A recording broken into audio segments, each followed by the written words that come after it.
Olá! Nesse vídeo eu vou mostrar para vocês um pouquinho de alguns aspectos importantes sobre a obtenção de dados moleculares em bancos de dados. Então, como explorar bancos de dados e qual é a forma correta para conseguirmos então obter, recuperar sequências de espécies-alvo para estudos de evolução molecular de famílias gênicas, bem como também de caracterização e anotação gênica. Bom, esse fluxograma de trabalho, ele resume os principais passos do uso de dados disponíveis em bancos de dados ou provenientes de sequenciamento para análises de evolução de famílias gênicas, usando então como ferramenta a reconstrução filogenética, que é o tema da nossa disciplina. Então, a gente começa, que é o assunto desse vídeo, a questão da obtenção dos dados, que é a base de todo o resto, de todas as análises procedentes. Então, é muito importante a definição do objetivo do estudo, para que então a gente possa obter esses dados e saber qual banco de dados é melhor e qual o banco de dados que fornece as informações necessárias, os dados que nós desejamos para o trabalho. Então, a primeira coisa que nós vamos fazer é obter esses dados a partir de bancos de dados que têm os dados disponíveis ou do sequenciamento direto, quando for o caso. Então, os dados normalmente que nós buscamos nesses bancos para fazer as análises, nesse caso que estamos falando de análises filogenéticas, são as sequências de DNA ou a sequência proteica das espécies, dos genes da família gênica, das espécies alvo do estudo. Após isso, então, se procede com o alinhamento dessas sequências, que vai ser feito, então, tanto considerando DNA ou proteína, isso vai depender, então, do objetivo do estudo e da característica do conjunto de dados, em programas, então, de alinhamentos que são alinhamentos múltiplos, automatizados. Após isso, então, a gente faz a edição e codificação desse alinhamento. O que significa isso? É uma inspeção desse alinhamento para verificar se algum erro tenha se ocorrido e que possa se fazer a edição manual pontualmente de algum sítio.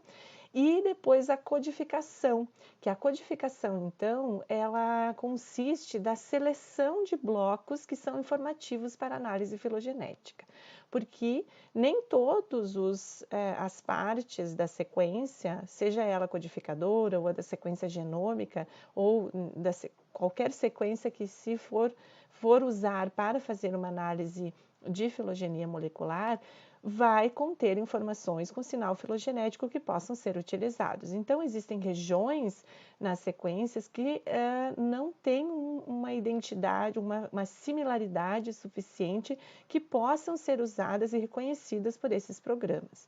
Então, essa codificação ela é muito importante. Ela pode ser feita de forma manual ou automatizada também, conforme eu vou mostrar num vídeo posterior. Após ter feito essa edição e essa inspeção, e também a codificação, tendo selecionado então os melhores blocos, os blocos que vão ser considerados na filogenia, procede-se então com a seleção do modelo de substituição que é apropriado para aqueles dados. Então, o modelo de substituição vai ser determinado tanto para nucleotídeo quanto para aminoácido, apropriado então para cada conjunto de dados. Lembrando então que sempre tem que testar e verificar qual é o modelo de substituição para cada conjunto de dados. Por final, então, tendo de posse em mãos o conjunto de dados já inspecionado, analisado, o alinhamento bem feito, selecionados os blocos, o modelo evolutivo que vai ser utilizado, apropriado para aquele conjunto, se procede então com a reconstrução filogenética em um programa apropriado, com o método apropriado e escolhido para aquele objetivo e aquele estudo. Então, cada passo deve ser realizado com cuidado, muito cuidado, pois o resultado final, né, que é o nosso resultado, a nossa árvore filogenética, em que nós vamos interpretar esses resultados no contexto do nosso objetivo, vai depender desses dados fornecidos. Então, qualquer erro que tenha sido feito, os programas vão analisar, então entender como funciona o programa, por exemplo, o método de análise filogenética, o que ele considera, os modelos de substituição, o que considera, é muito importante, porque o que nós fornecermos para ele analisar, que é o nosso alinhamento, vai ser o que vai fornecer, nós vamos obter o resultado final. Esse pipeline resume um pouco, um pouquinho mais detalhado o que nós conversamos no slide anterior. Então, aqui esclarece um pouquinho as formas que nós temos de obtenção dos dados. Nós podemos usar BLAST. O BLAST ele pode ser feito nos bancos ou local. O BLAST local vai ser aquele em que nós vamos baixar o genoma ou o transcritoma que nós desejamos buscar no nosso computador e usar um programa apropriado para fazer as buscas. Existem outras formas também que não são o BLAST, mas que na nossa disciplina nós não vamos abordar, que são análise de perfis, usando então cadeias de Markov e Monte Carlo para fazer as buscas e não o BLAST. Bom, o que a gente vai utilizar? Qual é o princípio aqui do BLAST? O BLAST ele é uma forma de alinhamento, um alinhamento local. Então, esse alinhamento local ele vai ser feito dessa forma. Eu vou utilizar um query, que é uma isca que a gente chama, que é aquela sequência de referência em que eu vou querer encontrar similaridades no banco. E eu vou recuperar, então, a partir daí, sequências que tiverem um grau de similaridade com a minha isca. Esses blasts eles podem ser feitos usando tanto sequências de aminoácidos quanto de nucleotídeo, e existem diferentes tipos de blasts. Então, um blast N vai utilizar sequência de nucleotídeo para encontrar nucleotídeos, sem levar em conta a fase de leitura de uma sequência codificadora. O BLAST X, ele vai levar em conta a fase de leitura, as trincas, e ele vai encontrar, então, em um banco de sequências de proteína, ele vai fazer a tradução e vai retornar com uma anotação e com a sequência proteica. O BLAST P, que é o BLAST, então, em que eu utilizo a sequência proteica e vou buscar em um banco de sequências proteicas, e ele vai me retornar, então, em sequências proteicas.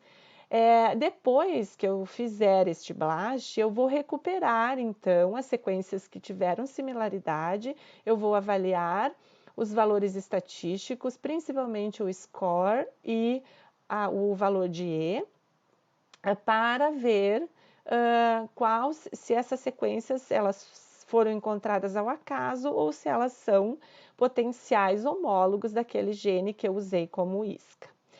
Bom, recupero então do banco sempre tudo que for possível naquele momento em que eu fiz a busca.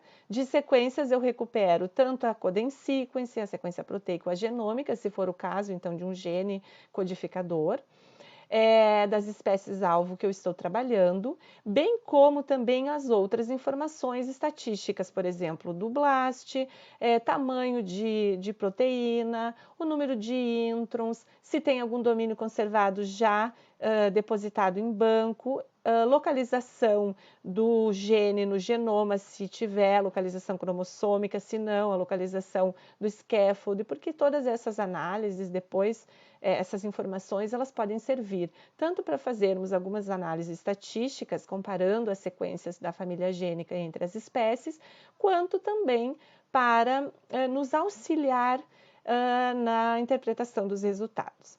Após ter feito, então, toda essa análise dos dados, a busca, o BLAST, a obtenção da sequência, análise, anotação de todas essas informações, procede-se, então, com a organização dessas sequências. Vou fazer o meu próprio banco no meu computador, com as minhas sequências, com as tabelas, com as informações, e depois eu procedo então com o alinhamento múltiplo das sequências. Vou escolher um programa apropriado. Na nossa disciplina nós vamos discutir e utilizar o MEGA, que implementa 2 algoritmos diferentes, que são o Muscle e o ClustalW, mas existem vários outros. Um programa muito interessante de alinhamento é o MAFT, que eu vou comentar com vocês posteriormente em um outro vídeo, quando falar especificamente de alinhamento, que ele, quando conjuntos de dados são muito grandes e divergentes, ele é apropriado também. Bom, procedendo então com a escolha desse programa, faço o alinhamento, que pode ser feito diretamente com a coding sequence, por exemplo, se for uma sequência codificadora. Aqui tem que ficar bastante atento que temos que considerar a fase de leitura, ou podemos já partir para o alinhamento de proteínas. Depois de ter feito essa análise, esse alinhamento, vamos então trabalhar com a edição desse alinhamento e também a codificação, que é a seleção de blocos conservados e blocos informativos daquela sequência para análise filogenética, que pode ser feita então, o passo final, que é a reconstrução filogenética, que pode ser feita tanto baseada na sequência de nucleotídeo, no alinhamento, que no caso aqui estamos falando de genes codificadores, então é a coding sequence, ou a proteica. Então, nós temos modelos de substituições de nucleotídeos e temos programas que fazem esse teste, e temos também matrizes de substituição de aminoácidos e temos programas que fazem o teste para aquele conjunto de dados saber qual é o apropriado. Bom, após isso, então, vamos escolher o método de análise filogenética e vamos proceder com a análise e, por final, interpretar nossos resultados. Nesse vídeo, eu vou me focar para explicar um pouquinho mais e detalhar. O objetivo, então, aqui é a questão da obtenção dos dados.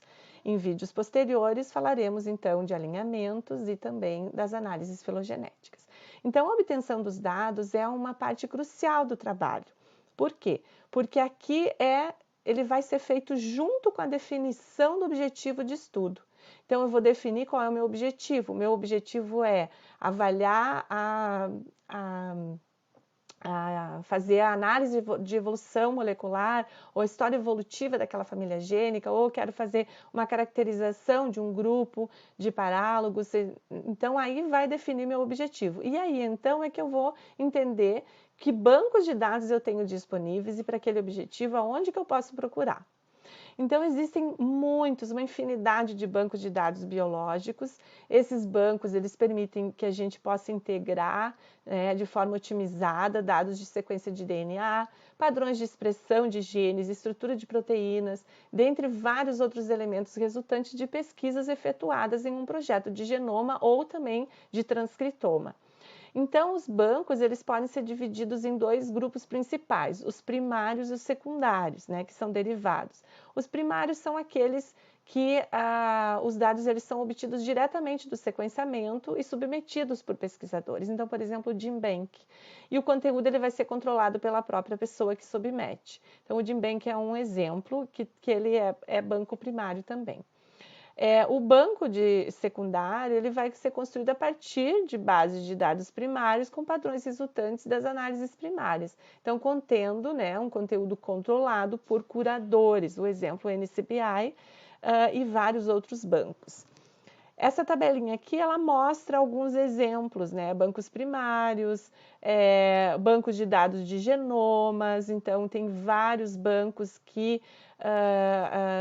têm diferentes genomas de diferentes espécies depositados, bancos de proteínas, de estrutura de proteínas, de domínios e motivos proteicos, de vias metabólicas, de expressão gênica, de ontologia. Então, nós podemos nos fartar com tanta informação interessante para agregar mais e mais no trabalho em que estamos desenvolvendo. Aqui nesse slide eu mostro para vocês esse artigo. Esse artigo ele é um artigo desse ano. Então essa revista, Nucleic Acid Research, é uma revista que todo ano ela publica um artigo resumindo todos os bancos de dados existentes e os novos que surgiram. Então é uma revista que ela devota bastante tempo para e né, recebe artigos sobre bancos de dados. Então, vale muito a pena todo ano nós dedicarmos um tempo para ler o artigo que eles publicam com relação aos bancos de dados novos que saem. Aqui eu listei para vocês alguns bancos de dados, principalmente bancos que têm genomas de espécies. Então, ele pode servir para várias áreas, né? Tanto pesquisadores que trabalham com plantas, com animais, com especificamente vertebrados, ou com fungos, ou com micróbios, né, bactérias, bancos primários. Então, esses são alguns, existem vários outros, mas esses são bem interessantes, importantes e os que são bastante usados. E se vocês pegarem os artigos na literatura, vocês vão ver que a maioria dos artigos nessa área que estudam famílias gênicas vão ter pesquisado em algum desses bancos aqui, tá? Então, essa lista fica como dica para quem quiser utilizar. Bom, aqui eu vou começar falando, então, para eu mostrar para vocês um passo a passo sobre a obtenção dos dados, eu vou me focar num exemplo para também ficar mais didático e que vocês pensarem no foco que vocês vão dar para o grupo de estudos de vocês. Então, aqui a minha intenção é estudar a história evolutiva dessa família gênica DGAT2, que é uma diacilglicerol aciltransferases, em plantas, tá? Da família Brassicaceae. E o seu envolvimento no acúmulo de triglicerol, que é o triglicerídeos, né, o TAG, em sementes. Então, essa enzima ela está envolvida na rota de síntese de TAG, ela é uma enzima crucial, ela fica na rota final da síntese, ela a função dela é converter diacilglicerol em triacilglicerol, então ela é uma etapa limitante, sem ela não produz triglicerídeos. Os triglicerídeos são muitíssimo importantes para todos os organismos vivos. Eles são acumulados em sementes de algumas plantas que são chamadas oleaginosas e essas plantas então são foco de estudos biotecnológicos para melhorar a qualidade do óleo consumido, né, pelos humanos, bem como também para aumentar a quantidade de óleo em algumas sementes, algumas conhecidas como soja, canola, etc. Bom, o passo 1, então, é buscar informações na literatura sobre essa família gênica.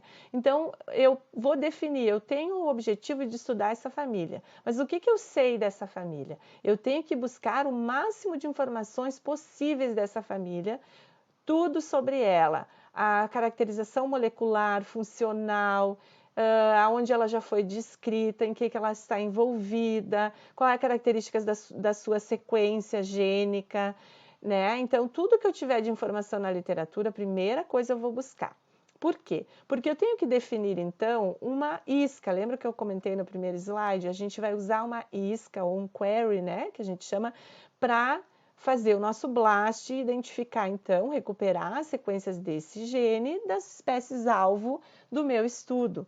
Então, qual vai ser essa minha espécie referência? Essa espécie referência tem que ser uma espécie que tenha o máximo de informações possíveis. Por quê? Porque ela vai ser nossa referência e nós temos que ter certeza que nós estamos pegando a enzima, o gene, né, a proteína certa para fazer nossas buscas. Então, a partir dessa espécie ter sido selecionada, né, eu vou utilizar ela como isca nas buscas por BLAST nos genomas das espécies-alvo. Depois que eu fizer o BLAST, eu vou buscar, então, né, fazendo o BLAST, eu vou obter a sequência dessa família e vou baixar todas essas sequências, esse conjunto de dados no meu computador para fazer as análises posteriores. Então, quando eu fizer essa busca, nesse momento, eu vou anotar todas as informações possíveis daquele banco que o banco forneceu. a informação sobre o tamanho da proteína, o tamanho do gene, quantos intros, quantos exons, se tem formas de splicing alternativo. Então, isso é muito importante, a forma de splicing alternativa, porque nós temos que usar somente a sequência primária do transcrito, né? Por quê? Porque a gente está se baseando, o nosso objetivo é caracterizar o gene, estudar a história evolutiva da família gênica. Então, uma forma de splicing alternativo vai ser um processamento posterior à transcrição. Então, eu tenho o locus no meu genoma, que vai produzir X formas alternativas, né, pelo splicing alternativo. Então, eu vou me focar na sequência primária. Qual que é a sequência primária? A sequência primária é aquela que mantém, então, a canônica pelas informações que se tem moleculares e da literatura, que mantém todos os exons ordenados no seu sentido, 5 linha, 3 linha. No entanto, a gente tem que buscar na literatura essas informações, porque podem existir casos peculiares para cada gene. Então, o banco de dados, normalmente, ele fornece essa informação e diz qual que é a sequência primária. E aí, nós recuperamos a sequência primária. Bom, após isso, eu tendo em mãos, né, em posse no meu computador, todas essas informações, todas as sequências que foram baixadas, recuperadas do banco para as espécies-alvo, eu vou então organizar os dados obtidos. Essa organização ela é muito importante já no primeiro momento. Por quê? Porque depois eu vou partir para as análises sempre daquele conjunto de dados. Então, se eu tiver que fazer qualquer modificação, eu vou fazer lá na base inicial, para não perder depois as informações e eu não saber se alguma sequência foi trocada ou não. Então, o que eu vou fazer? Eu vou baixar a sequência FASTA. Então, a sequência FASTA, ela é esse formato aqui, com esse sinal de maior, seguido do nome da sequência o pesquisador é que vai dar, no caso, o nome, ou vai usar o mesmo nome que foi usado no banco, usando só o código de acesso, enfim, mas é uma identificação daquela sequência, então tem que ser uma identificação bem informativa. E depois, então, na segunda linha, segue a sequência de forma sequencial até o final. Bom, o que é importante a gente esclarecer aqui? Esse nome, ele tem que ser curto, não pode ser muito longo, e ao mesmo tempo ele tem que ser informativo, porque se eu estiver trabalhando com um conjunto de dados grandes, eu tenho que facilmente conseguir saber o que é essa sequência. Então, o que a gente faz? A gente geralmente identifica a espécie e que está se trabalhando. Então, nesse caso aqui é a Arabidopsis thaliana, então eu usei a primeira letra do gênero e as 2 primeiras letras da espécie como um acrônimo, e depois o separo com underline e coloco o código de acesso. Eu posso ainda colocar mais um separador aqui, o underline, e colocar o nome do gene, que é a DGAT2, que nesse caso a Arabidopsis thaliana é a minha referência, e eu tenho certeza que ela é a DGAT2. Então, eu posso fazer isso.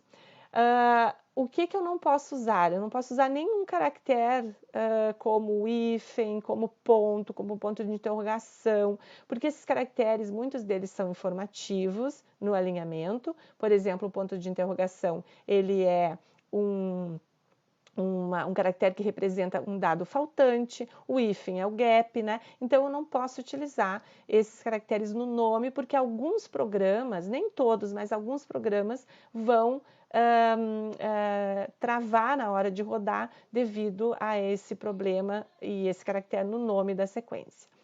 Bom, o que a gente tem pode fazer para facilitar? Então, a gente pode utilizar uma tabela para colocar todas as informações, e aí a gente coloca esse acrônimo, coloca essa informação aqui, e aí lá a gente pode voltar na tabela e consultar o que é o ATH.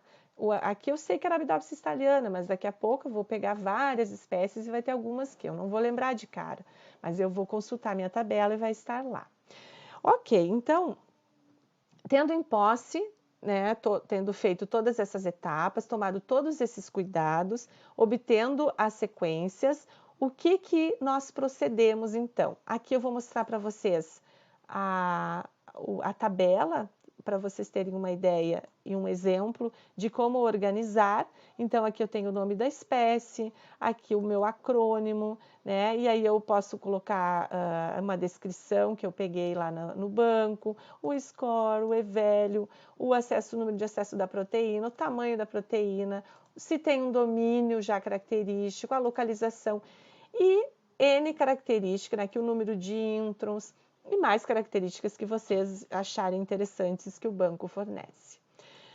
O que eu vou proceder? Então, eu vou mostrar para vocês aqui um passo a passo de busca por BLAST num dos bancos que podem ser utilizados, que é o Phytosome. Então, eu vou copiar essa sequência, a minha referência. Eu vou no banco que está aqui, o Phytosome, e eu vou proceder com o BLAST. Então, o BLAST, eu tenho o local aqui que eu vou colar a sequência. Nesse caso, nesse banco aqui, eu posso colar só a sequência, não precisa ser no formato FASTA. Tem alguns bancos que temos que prestar atenção que só aceitam no formato FASTA, então tem que ter o nome da sequência. E nesse caso aqui, eu tenho uma coding sequence, tá? A minha coding sequence é uma sequência codificadora. Eu posso já fazer um BLAST, ao invés de fazer um BLAST-N, eu já quero pegar a anotação. Então, eu vou fazer um tBLAST-X, que é eu vou fazer um BLAST no proteoma, que aí eu vou fazer o BLAST-X, que aí o que ele vai? Como esse banco já tem uma anotação muito boa, eu posso fazer isso, porque daí ele vai buscar, ele vai fazer a tradução e já vai procurar a anotação. Então, aqui eu vou selecionar as espécies que eu desejo. Então, eu posso selecionar aqui todas as Brassicáceae, ó. Todas as Brassicáceae foram selecionadas e são essas as minhas espécies-alvo. Então, aqui incluso também o Arabidopsis thaliana, porque no caso, né, a referência que eu usei é da mesma família. E aqui, esses parâmetros, no caso do default desse programa, né, desse banco aqui, são esses parâmetros.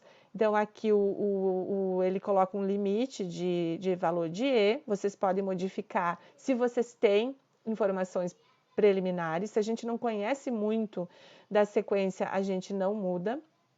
E o resto também, o default, a gente deixa igual se a gente não tem um conhecimento prévio para fazer essas modificações. E aí eu procedo com o BLAST. Procedo com o BLAST, ele vai recuperar e vai me mostrar as sequências que ele recuperou para todas aquelas espécies que eu selecionei. Então, o banco ele vai mostrar aqui. Então, olha só, isso aqui vocês podem salvar, né? Fazer um print, né? Salvar todas essas informações ou anotar tudo na tabela de vocês. Então, aqui eu tenho ordenado, ó, Arabidopsis thaliana é uma sequência que ele encontrou, Arabidopsis lirata, uma sequência. Vejam que os valores aqui são todos zero, então são ótimos os valores de E. Então, quanto mais próximos de zero e menor que zero, né, ou de zero a menor que zero, melhor o valor de E, porque significa que não é o acaso. Então, quanto mais próximo de 100 for o valor de E, mais a probabilidade de ser ao acaso o que foi encontrado. E o valor de score, então, que é calculado baseado nos pesos, nos valores que são atribuídos para cada substituição ou inserção de deleção e também para os sítios que são idênticos. Então, quanto maior o score, melhor, porque é o somatório, né? Então, cada sítio que é igual soma positivamente, cada sítio que tem diferença vai diminuindo. E aqui a gente dá uma olhada, estão todas aqui as sequências, então vejam que tem algumas que são os valores bem altos mais altos do valor de E. Então, nesse caso, o que a gente faz? Se eu não tenho nenhum conhecimento prévio, eu baixo todas elas para inspecionar depois, analisar se elas têm domínios, se elas são incompletas. Aqui é muito provável que elas sejam incompletas, ó. São pedacinhos de sequências que foram recuperadas e pode ser muito provavelmente de outros genes. Mas num primeiro momento a gente pode baixar tudo no nosso banco próprio, nosso computador. Então nesse banco aqui eu posso selecionar tudo, mandar para o meu carrinho e depois eu vou lá ver o meu carrinho, que no caso aqui já tem 62, porque eram de pesquisas anteriores, então isso eu fico atento também. E deleto antes ou depois eu só seleciono as que eu tenho interesse. E então estão aqui. Eu vou marcar tudo aqui só para mostrar para vocês, tá? E eu posso então, marcando tudo, eu venho aqui, ó, tem a opção de fazer o download e eu posso selecionar. Então eu vou baixar um de cada vez. Vou baixar a sequência da proteína, depois eu vou baixar a sequência do CDS, ele não fez o download, vamos aguardar, porque às vezes demora um pouquinho. Agora sim. Vou baixar a do CDS, como eu falei para vocês, e vou baixar a genômica também. Ótimo. Então eu vou lá, eu vou na pasta que ele baixou, vou renomear essas sequências, esses arquivos com o nome, né? É a CDS, é o nome do gene, a CDS, o nome do gene é proteica e assim por diante. E aí, só para mostrar para vocês aqui, vou abrir ele salva dessa forma. Então aqui eu tenho a sequência FASTA e vejam que o nome que ele carrega é enorme, com muitas informações. Então o que vocês podem fazer? Vocês vão renomear isso aqui, deixando o nome curto, e as outras informações pertinentes podem ser colocadas lá na tabela de vocês. Certo? Bom, tendo feito isso, tendo organizado todo esse conjunto de dados, com os nomes certinho, a tabela com todas as informações agregadas, nós partimos então para o alinhamento das sequências, que é o próximo passo que veremos em um próximo vídeo. Até mais!